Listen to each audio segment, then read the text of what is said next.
Doğu Karadeniz'in en önemli tarihi yapılarından olan ve mistik atmosferiyle ziyaretçilerini büyüleyen Sümela Manastırı, Trabzon'un Maçka ilçesindeki Altındere Vadisi Milli Parkı sınırları içerisinde yer alan bir Rum Ortodoks manastırı ve kilise kompleksidir. Meryem Ana Deresi'nin batısında yer alan volkanik kayaçlardan oluşan Kara Tepesi ya da Karadağ olarak isimlendirilen tepenin dik yamacına yapılmış olan manastır, vadi tabanından 300 metre yukarıda bulunmaktadır. Binlerce yıllık tarihiyle göz kamaştıran manastırın denizden yüksekliği ise 1150 metredir. Sümela ismi, manastırın inşa edildiği yıllardaki yerel dilde kara, siyah, karanlık anlamına gelen melas kelime kökünden türemektedir. Kara kelimesi ise manastırın da yaslanmış olduğu koyu renkli kütlesiyle görülen Karadağ'dan kaynaklandığı rivayet edilir. Kısaca Sümela'nın ismi aslında etimolojik olarak kurulmuş olduğu dağdan türemektedir. Manastırın orijinal ismi Karadağ'ın bakiresi ya da Karadağ'daki Tanrı Anası Meryem anlamlarına gelen Panagia Soumelas'tır. Sümela Manastırı'nın bölümleri arasında kütüphane, kutsal ayazma, öğrenci odaları, misafirhane, mutfak, şapel ve Anakaya Kilisesi bulunmaktadır. Kilise fresklerle süslüdür. Sümela Manastırı'nda yer yer sökülerek alınmış olan ve oldukça harap bir görünüm taşıyan fresklerde işlenen başlıca konular İncil'den alınmış sahneler, Hz. İsa ve Meryem Ana'nın hayatı ile ilgili tasvirlerdir.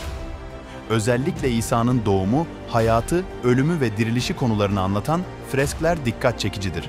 Manastır, Meryem Ana'ya adanmış olup yapımının milattan sonra 4. yüzyıla kadar uzandığı düşünülmektedir.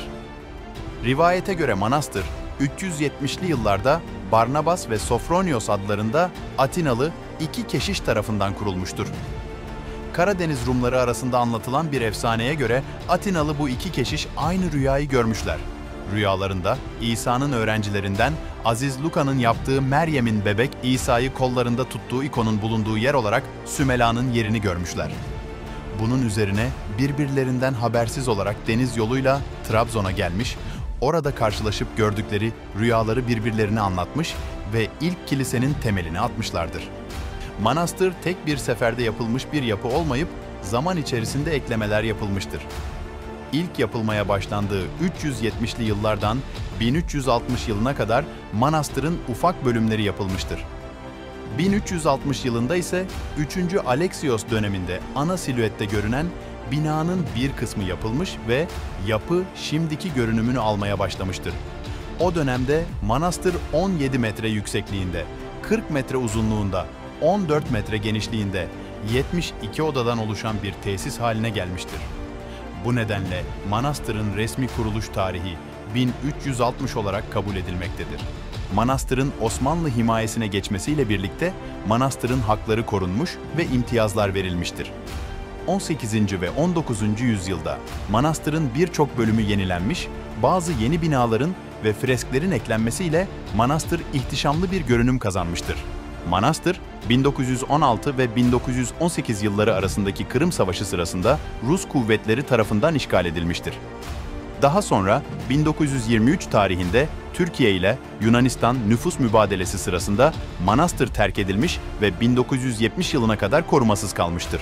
1987 yılından 2019 yılına kadar birçok farklı restorasyon projesi gerçekleştirilmiştir.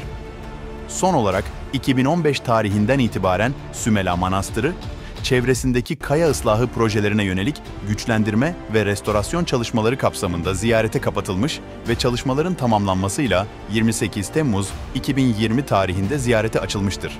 Günümüzde Meryem Ana'nın göğe yükselmesinin anısına 15 Ağustos tarihi, Meryem Ana'nın göğe yükseliş günü olarak kabul edilir ve bu tarihte Rusya, Yunanistan ve Gürcistan'dan pek çok Ortodoks manastırı ziyarete gelmektedir.